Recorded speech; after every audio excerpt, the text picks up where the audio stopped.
Alrighty, welcome back everyone. Scarland here, bringing you another Neverwinter video. Today's video is going to be the stream recap, the Q&A session with lead designer Thomas Foss that happened on Tuesday, May 21st. Depending on when you watch this video, I'm not sure when it will get released. So starting right off the bat, FN Huza, we all remember good old Huza. He showed up apparently for the stream and apparently was talking about his banning and all that drama from, back in Mod 14. Unfortunately, I couldn't get all the information in the snippets for the sheer fact that it started before the stream actually started. So on your screen now is, just a couple snippets that I was able to get. If anyone has all the information on, anything that Manic had said to him or just any general information at all about what happened at the beginning of the stream, go ahead and feel free to leave a comment below. Alright, so right off the bat, Julia said to stay tuned for the console release date, which will be coming out later this week. Supposedly, we all know that it has a tentative date of June 11th. However, they said in the last stream, that they are thinking about pushing it back. I, of course, don't ever see that happening. So, most likely, it's going to be officially announced this week that it will be coming Mod 16 on console June 11th. But like I said, I'd be very surprised if they do push it back. We'll have to see. So far from the last stream recap, there's been 3 PC patches that have been implemented. So basically they said if you want to catch up with the developer and patch notes, go ahead and read them on the main site. One of the biggest questions coming out of this chat and the stream was everyone wants to know about the Watcher set. Julia confirmed that it is in-game and it's currently locked behind an Easter egg. However, they don't want to frustrate their players to the degree of them just getting so angry that they stop working on the clues. So if no one can figure out how to obtain the Watcher set, it is in-game. It's been confirmed that it is in-game for sure. Then they're going to start giving hints on the next couple streams. Speaking of next couple streams, Julia said that there is a stream planned for the next consecutive 4 weeks. After this, it'll go back to the normal once every other week. And this is good. This is good. This is actually something that we wanted to see. This is something that I've stated numerous times in past videos. There should be a stream, if not weekly, at least every bi-weekly. And at the very minimum, at least once a month.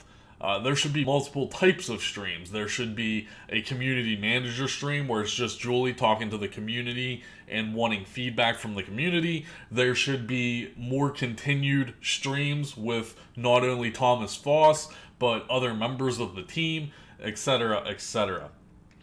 Now let's go ahead and jump into the juicy details of the overall stream. So, Foss himself states that he hears what the community is saying in regards to feeling less powerful and that they have took all our power away in the scaling process.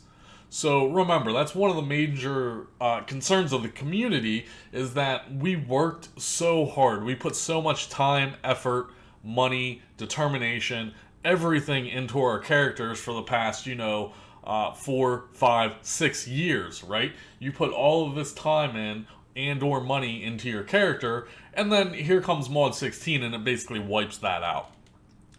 Well, Thomas himself has, stated this.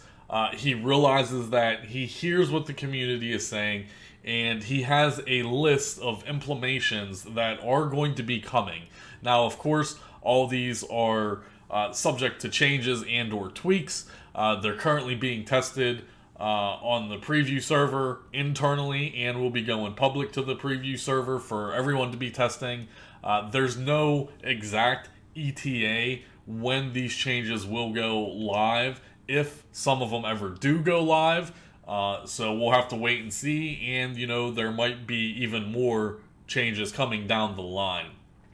So honestly, they're really trying to balance this out. Like, they hear the player base, and I think they are finally coming to the realization that, Mod 16 was probably, maybe we took it too far. During, Thomas's little speech on this section, you can really just look at him, and from his body language and the tone of his voice, he knows. He knows that he most likely messed up at this point. He knows that Mod 16, in the current iteration of Mod 16, it was probably a bad idea.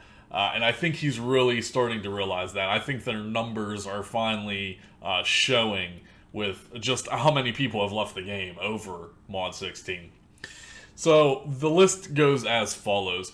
The overall mob HP is going to be 10% downgraded again. Remember, they have already adjusted mob HP a few times. Well, here they are taking mob HP across the entire game again with a 10% reduction. So it's not necessarily buffing you as the player, but all the creatures in the game are going to have, again, less HP, thus killing them faster, which makes you seem more powerful. Now, the next one is a very big one here. You're going to actually get double statistics on your enchantments while you're being scaled down. So you're still going to be scaled down on your item level, but instead of your enchantments getting just destroyed, they're going to actually have double the stats depending on what scaling point you're at in the game. So let's just say, you have base level 15 enchantments as a level 80. Let's say you zone back into Well of Dragons and get scaled down to, level 60. And you get 400 power. Let's just say, theoretically, 300 power from a Radiant enchantment scaled at level 60 content. Well, you're actually going to get double that, so it would be like 600 or 800 power. So you're not going to gain that full power rating from a level or a rank 15 enchantment, but they are doubling the stats of the enchantments, which actually, it's a really good step in the right direction, at least. I mean, the biggest issue is that we never wanted scaling, period. But at least they're listening to us, and they're trying to make adjustments to make the game less stressful, I guess. Now, this double statistics on the enchantments is only enchantments. It's not going to include your bonding runestones. Next on the list, we have the challenge zones and or instances. They're not going to be scaled back now, so at all. If you go back to Sharandar, if you go back to Dreadring, and you go back to Storm King's Thunder, you're going to do those old campaign tasks or the challenge campaign tasks. Those zones aren't going to be scaled back anymore, so you will be able to go back and slaughter everything to get those quests done, as quickly as you so choose. Now, also going with that, the challenge campaigns and quests. The name of that is going to be changed to Legacy Campaign Challenges. Moving right along, the CTA and the leveling instances, they have decided to scale all of those back to level 40. They're trying to balance everything out and trying to find a happy medium to this whole scaling Fugazi fiasco. And right now they're just bundling everything together and saying all CTAs and all leveling instance queues, you'll be scaled to about level 40, and they're going to see how that works out. And then finally, the scaling has been removed from strongholds, which is a good thing. So, you could go to your stronghold, you'll be level 80, you'll get full statistics, and you can, continue to farm either HEs or Dragonflight or Marauders. Of course, we know all those things are broken, so if they ever get fixed, well, at least you won't be scaled down. Now, here is one of the biggest questions that was indeed asked, and will all of these changes that I just stated make it into the console build? And Thomas claimed yes, and he is quoted saying, we want to get it right. So, I don't know what to say, guys. Like, if you're expecting a salty video of me to be pissed off, I mean, yeah, I'm still upset about the whole situation, but they're trying their best, I guess, to, remedy the situation, or should I say, salvage the situation as best as they can, I guess. Moving right along, they talked about loot table upgrades for old dungeons. Someone asked, it's the same old story. Now that Mod 16's here, Epic Temple of the Spiders used to take 4 to 6 minutes to complete for mediocre loot, but when you're doing it, hundreds of times and you only have 6-minute runs, well, now here comes Mod 16, and now that run takes 15 minutes long, but you're still giving us the same loot. And Foss stated, well, you get sills and you get rough AD. There's other reasons to run old content other than loot. It's hard to give better rewards in the older content. That's why we have the Tales of the Old event that gives you more of a risk-reward factor. Now, of course, I don't agree with this statement. This is just a total fugazi right off the bat here. There's no reason that you can't increase the rewards for older content. What he's saying here and what he fails to understand is, Thomas claims that he plays the game all the time. He doesn't. He doesn't. He's been quoted saying that he plays maybe an hour in the morning before he even goes to work. But then, he's the lead designer. He's busy. He's not a person that's playing the game 4, 5, 6, 7, 8 hours a day. He fails to realize the importance of the changes and the impact that Mod 16 actually implemented into the game. It doesn't make sense for any old veteran player to go back and run any old dungeons at all, any of the scaled down dungeons for loot. It doesn't make sense. There's no reason to do it. The rewards are a joke. Why would you spend 15 minutes doing a dungeon and you're going to get rewarded a Peridot or a Flawless Sapphire? And he is saying, well, you get seals and you get rough AD. Well, the rough AD amount is a joke, and the seals, apparently, they've nerfed all of the ways to get AD in the game, and seals was one of them, right? So I think, I don't know what it currently is on PC. Someone can comment below and tell me, but on Xbox, for instance, it takes X amount of seals for 1,000 rough AD. And the ratios are horrible. Well, now, instead of taking 6 minutes to farm X amount of seals, you're increasing all that time across the board. And that's the problem, and he just doesn't realize that. He can't see that logically because he himself is only a casual player. He himself is only logging in once every other day, maybe doing one dungeon, and that's it.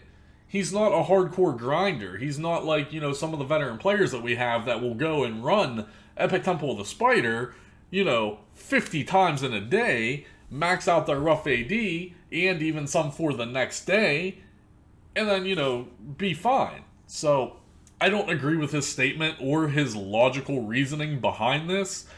He says, well, we gave you Tales of Old. So yeah, okay, Thomas, you gave us, 4 dungeon rotation that comes, once a month. Okay, and it's only a 4-round rotation. We don't know if more are coming. We don't know if the old Tales of Old dungeons are going to be implemented permanently. We don't even know where that's going with this. And the rewards from Tales of Old are garbage. As it sits right now, another commonly asked question is, are the Tales of Old gear going to be upgraded to a better tier level now that we have level 80? Because level 80 was introduced after the beginning of Tales of Old started, so the Tales of Old gear is level 70 gear. So what the hell is the point of getting this gear when it's going to be obsolete to you anyway? And that's a commonly asked question is the Tales of the Old 3-piece set gear actually going to get upgraded? I never bothered myself doing it. I don't care. I did the dungeons a few times. The videos are on my channel. And that's it. I did it for nostalgia. The rewards are garbage. Do you think people care about vanity pets? So that's my little tangent for today. Finally, let's get into the last of it here. They were asked if they had any plans to work with content creators. Another common question. They've ignored the content creation side of things for years and years and years. Well, they're finally starting to get into it now, and Julia states, yes, we are going to start working with content creators, and that Silvery, Rachel or whatever her name is, most people are familiar with who Silvery is. She'll actually be doing a co-live stream with the producer Michael Lynch, and I guess they'll be running the new dungeon together or something. And that's going to actually be coming this Sunday, May 29th, I believe, or May 26th. I'm sorry, May 26th, Sunday, and she'll be given codes to hand out on her stream. So it's interesting to see. Now, we all could have saw this coming, right? We all could have saw that this was going to happen. We can already assume that Cali Gold will be next. Both of those people in particular are very optimistic people. They don't talk trash about the game, and they're going to be most likely the go-to people for Cryptic to go for, right? Silvery and Cali Gold. That was already foreseeable. I could have saw that coming from a mile away. I'll be sitting here in the shadows waiting to play with Foss. Okay, you go ahead, you give me a phone call. We'll do a dual stream of me and Foss running some dungeons. I'll be sitting here waiting for that. Alright, guys. I just want to comment on the overall stream. They are improving, and I noticed this right away. They are more prepared. This is stuff that we were asking for, and they're actually doing it. So we have to wait and see what overall happens. But as far as the overall stream goes, they're getting better. I mean, yeah, it took them, 2 to almost 3 years to get their shit right, but they were prepared. They had written down notes. The first 25 minutes of the stream was professionally done. They knew what they wanted to talk about. They went through their list. They talked about it. Then after that, it was a whole bunch of crap, I think the main problem is the whole live Q&A scenario.